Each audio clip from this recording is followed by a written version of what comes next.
itu umur berapa bicara cucak rawa itu? Apa? Saya itu umur sekitar 19 tahun. 19 tahun biarannya cucak rawa. Ya. Jadi kita ini menggantang burung, kalau nggak salah bayar 500 perak ya dapat aqua dulu. 500 perak. Iya, kalau nggak salah ya.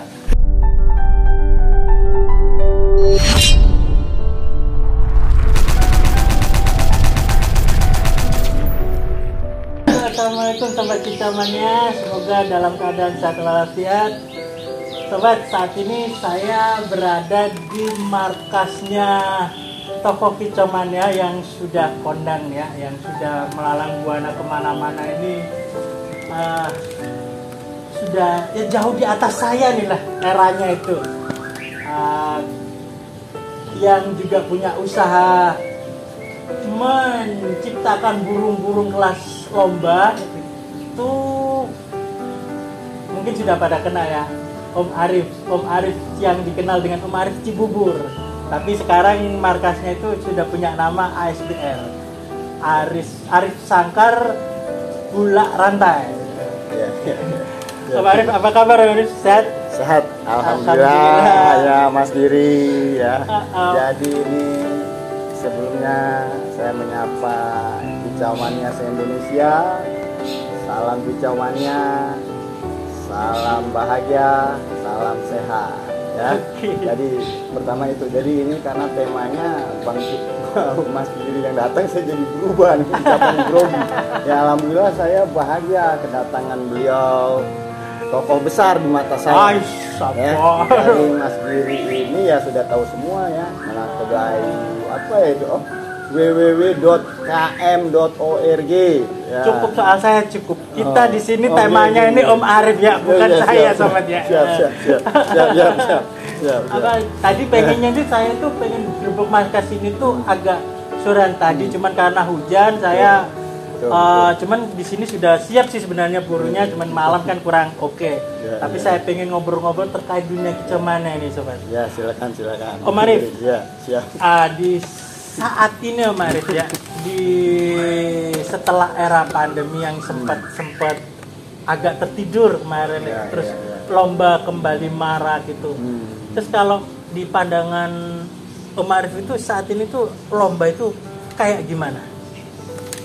Jadi pertanyaannya Mas Kiri nih ya, kalau saya lihat di sini maksudnya kita review dari mulainya pandemi sampai hari ini ya. Iya. Jadi semaraknya, gairahnya khususnya di gantangan kali ya. Iya, betul. Jadi saya baik lihat, Ladber maupun nasional. Iya, jadi di gantangan memang pada saat-saat awal karena memang dibatasi dengan apa itu PSBB, PPKM, itu memang memukul untuk dunia gantangan karena ada pembatasan itu. Tapi kalau saya ini kan hobi juga, saya juga sambil berjualan. Tapi malah saat itu aneh bin ajaib nih kicauannya. Kan bisa lihat di postingan saya kok rame banget. Belum pernah sejarah saya pernah punya toko 7. Di mana-mana ada murai-murainya. Per toko itu ada yang murainya 3, ada yang murainya 10. Pada saat itu mulai per 2020 ini bismillah nih. Saya nggak ada rekayasa.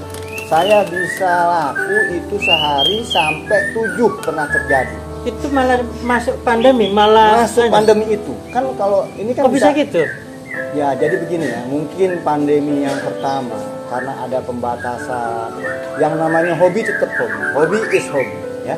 Jadi hobi itu tidak bisa ya dibungkam, dibatasi ya. Namanya hobi, sering pelihara burung ya. Terus yang kebetulan yang datang ke sini banyak Mas Giri, banyak yang beli burung. Itu belum pernah terjadi. Bismillah, saya mungkin setahun ada nih depan saya ada beliau yang mengawal saya dari tahun 2001 awal sampai hari ini sampai 500 ekor ada setahun saya. Cuma paling hasrat gantang aja yang sangat itu ya. Betul. Jadi waktu pas tahun 2020 itu memang kan gantangan saya kasihan tuh, saya terenyuh tuh ya. Jadi sebetulnya dunia gantangan itu, dunia hobi burung itu adalah sekarang ini adalah dunia industri dunia industri ekonomi kreatif, khususnya di hobi burung kicauan. Begitu Mas Giri. Tapi kan faktanya kan juga ada imbas yang sangat menghantam dunia UMKM-nya Om Arif kan. Seperti kabarnya Om Arif kan juga terkena juga kiosnya juga. Apakah itu efek pandemi juga atau gimana? Oh, betul. Jadi kita juga harus fair ya. Saya punya kios ya. Yang terakhir kios saya ada 2 di Jalan Raya Bogor. Memang kalau secara kan itu kan kios itu kan di pinggir jalan, Mas Giri ya. Nah, di pinggir jalan otomatis ada pembatasan itu. Jadi kita terdampak. Saya yang harusnya ini masih punya kios sejak tahun 2021 saya sudah stop kiosnya. Karena anak buah saya pada pulang kampung. Tapi dengan adanya ya kalau dibilang sekarang kan eranya digital ya. Nah, kemudian syukur nih ada Facebook ya, ada WA, ada komunitas jual beli, itu sangat membantu, sangat menolong, sangat menginspirasi saya. Jadi saya mungkin baru mulai masuk komunitas grup jual beli itu tahun 2020. Saya posting nggak sengaja, ternyata responnya luar biasa. Benar-benar itu suatu barokah buat saya. Tapi kok saya perhatikan burung dagangnya Om Arif yang selalu dijual kualitas lomba ini kok kayaknya nggak ada habisnya gitu loh. Itu dapatnya dari mana itu Om Arif? Kok kayaknya nyember, apakah turun dari langit burung tuh datangnya kok selalu ada ready? Siap. Walaupun sudah laku sekian banyak selalu. Siap. Jadi begini ya. Jadi semua itu pasti punya historika. Ada background. Saya ini sebelumnya pernah sekolah di Jawa ya. Saya sekolah di Jogja. Kemudian makanya kalau Kicomania pasti selalu pada bergaul. Nah, saya pun bergaul. Karena saya dulu pemain tahun 90, ya saya kan sering jalan-jalan kemana, dari ke Jawa Timur, ke Jember, sampai ke Maesan, sampai ke Probolinggo dari zamannya burung pentet. Terus langsung aja loncat nih, karena sekarang saya jual beli murai batu. Karena murai ini sekarang yang lagi tren.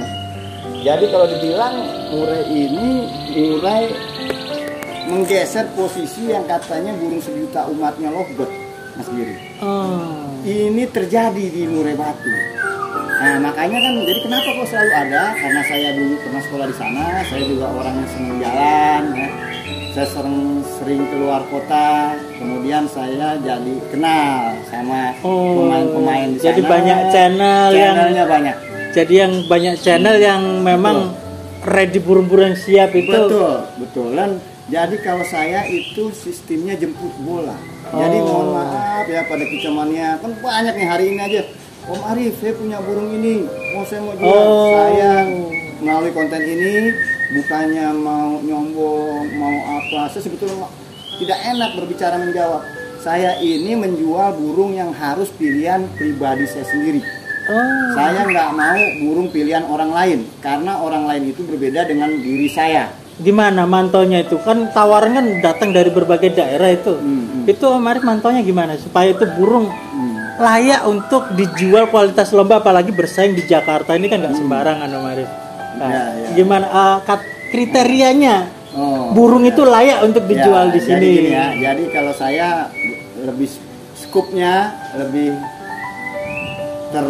tersenter aja ya, tersenter di Jawa Tengah, karena saya dulu sekolah di Jogja. Di Jawa Tengah itu saya dulu sering ke wilayah area Banyumas, Purwokerto, Cilacap, karena di situ juga saya ada kawan-kawan saya, kawan-kawan sekolah saya yang dulu anak UGM ya, yang anak STII, anak Pekalongan. Nah, di situ saya nyarinya wilayah situ Mas Giri. Jadi nggak sembarangan nyari, saya ada informannya juga. Jadi ada informannya dulu. Jadi gitu. sejak zaman kuliah udah lama. Tapi omong-omong emangnya Om Arif ini hobi burung itu sejak kapan?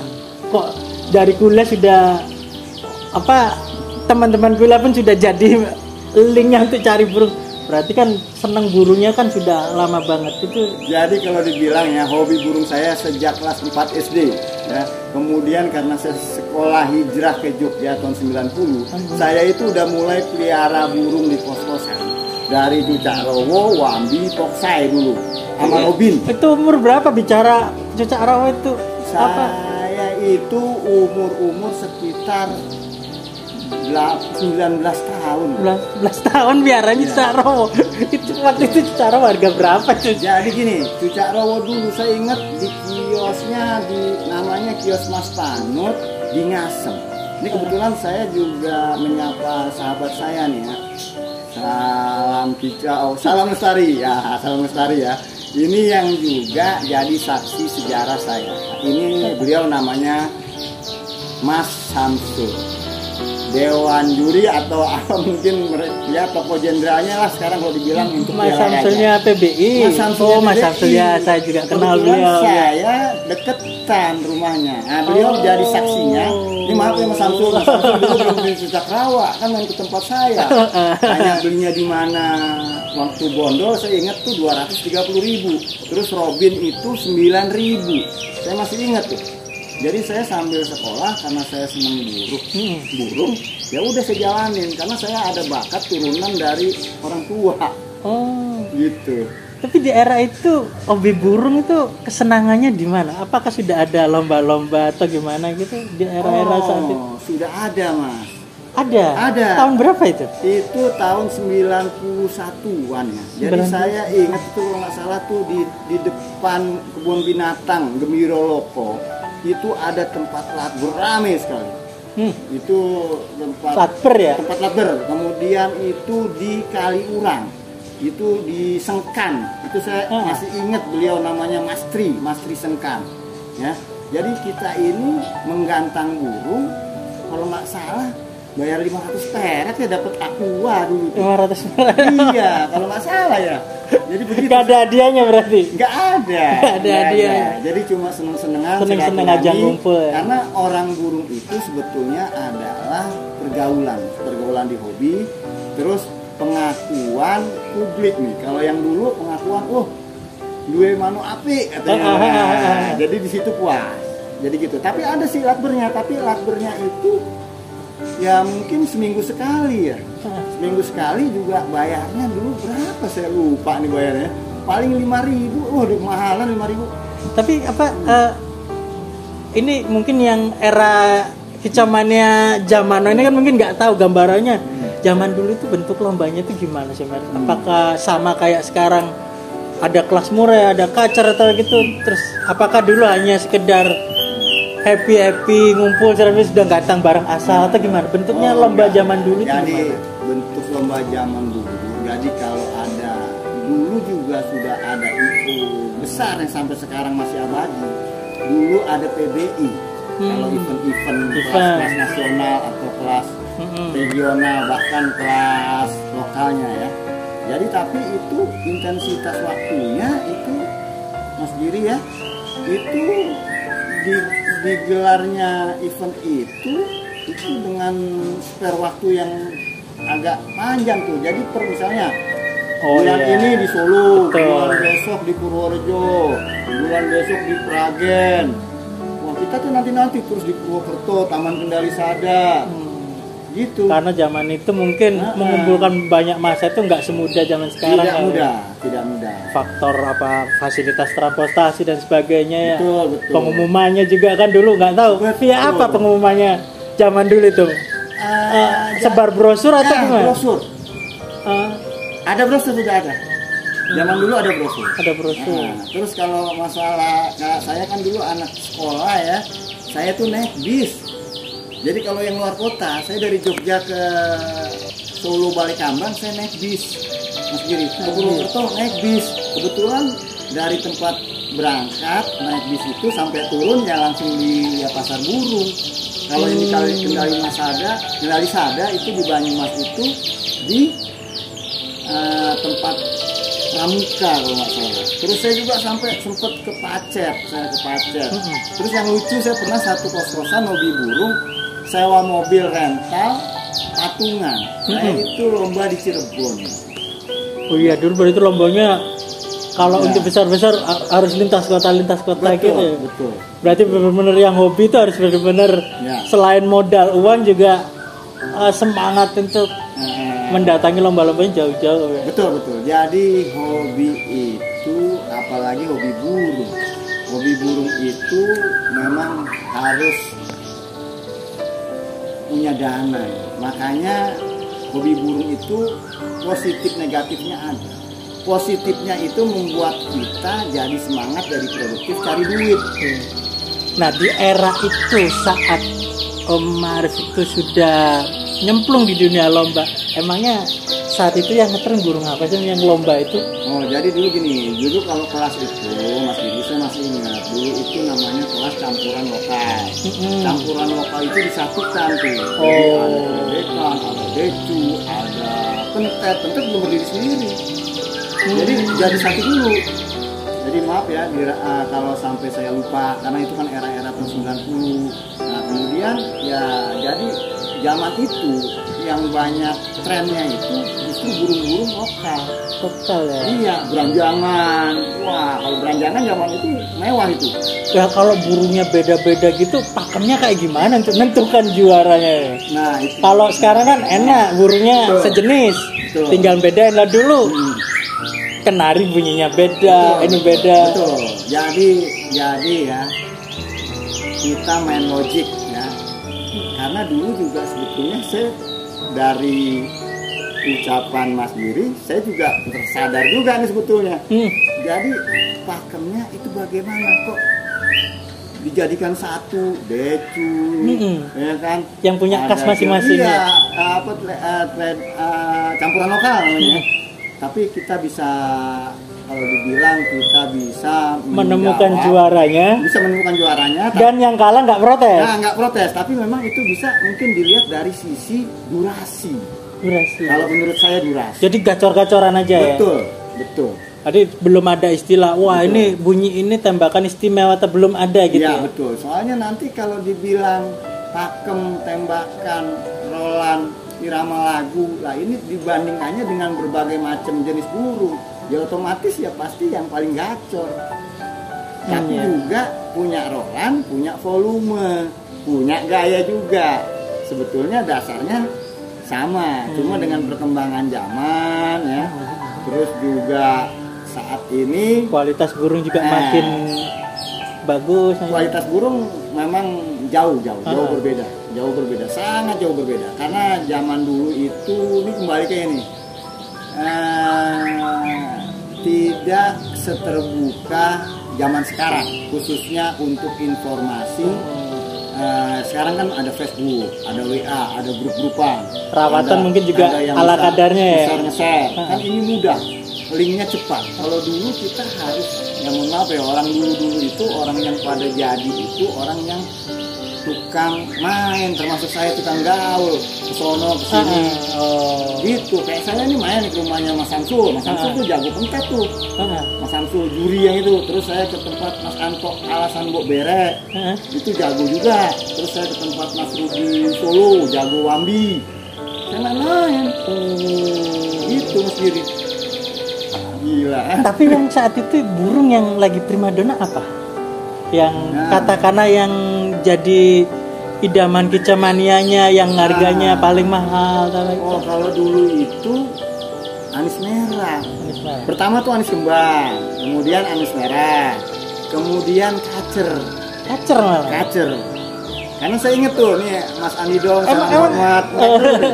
Saya inget Mas Andi Dong gandeng saya di Balai Kambang. Nah, Mas Endong bilang, ini api kora kirim. Nah, saya ingat Mas Andi Dong dulu pernah main kacer. Gitu, jadi seperti itu. Malah kacer ya? Iya, kacer. Waktu itu murah gimana? Waktu itu kan sekarang nih bombingnya murah. Di era itu apa murah belum diketahui atau belum dikenal atau gimana? Ya mungkin karena murah sudah ada ya, tapi tidak serame burung-burung lokal. Menggiri. Murah kan juga lokal loh. Iya, tapi di sini karena mungkin apa ya, murai batu kok dulu itu nggak semarak seperti sekarang, saya juga bingung. Kenapa ya, saya juga bingung. Kan dulu malah pentet itu sampai saya ingat di Ancol itu ada. Tapi ketersediaan burungnya ada. Ada banyak. Banyak. Karena Murai saya waktu itu. ini pernah beli murai. Ini saya ingat banget. Saya beli murai itu 50.000 perak. Saya bangun pagi-pagi. Karena saya anak kos-kosan. Saya ke Ngasem.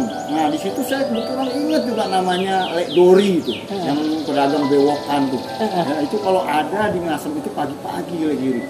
Seperti kayak di Pramuka juga, kalau pagi-pagi itu bakul-bakul manuk dari Caruba, dari mana? Oh, pedagangnya jauh-jauh. Jauh-jauh. Nah saya itu jadi habis subuhan saya udah sampai sana. Beli murai batu saya ingat. Dan merawat murai batu itu emang suatu kenikmatan. Jadi bisa hidup aja udah syukur dulu kalau beli burung bahan sendiri. Gitu. Terus inget nggak kira-kira saat mulainya dilombakan murai batu itu, inget nggak waktu itu era pas kapan gitu? Oh jadi kalau buat murai nih ya, jadi kebetulan karena saya dulu saya malah main wambi. Saya anak kuliahan malah main wambi, main koksai, main pentet. Saya main 3 jenis burung itu dulu. Saya malah nggak main murai batu. Gitu. Tapi ada pemain murai ada ya? Ada. Jadi ini loncat lagi nih, karena saya juga ikut kelas tamburan lokal juga? Enggak. Murai sendiri.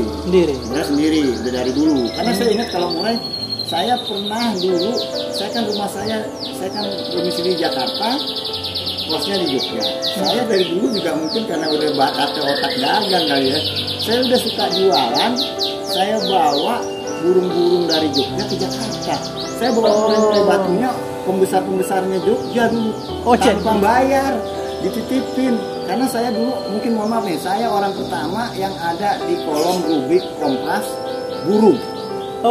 Terus kalau di Jogja itu ada KR. Nah saya ini mungkin orang pertama atau kedua yang membuka kolom burung.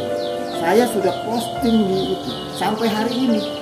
Nggak tahu deh dan jadi bakul tuh sejak era jadul juga. Nah, jadi saya gini, saya punya konsep ya. Kita ini profesional ya. Profesional itu mencari burung-burung terbaik untuk dipinang. Ya boleh di rumah kita atau mungkin di lapangan. Nah itu saya punya konsep itu karena saya itu nggak tahu kenapa punya rasa sayang, seneng. Saya punya ketekunan ya.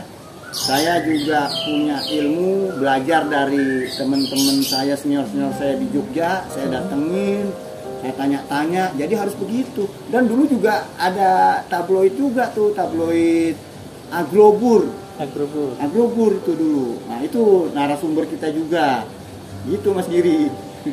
Nah terus sekarang kan sudah berarti kan Om Arif kan melalui berbagai periode dunia perburungannya.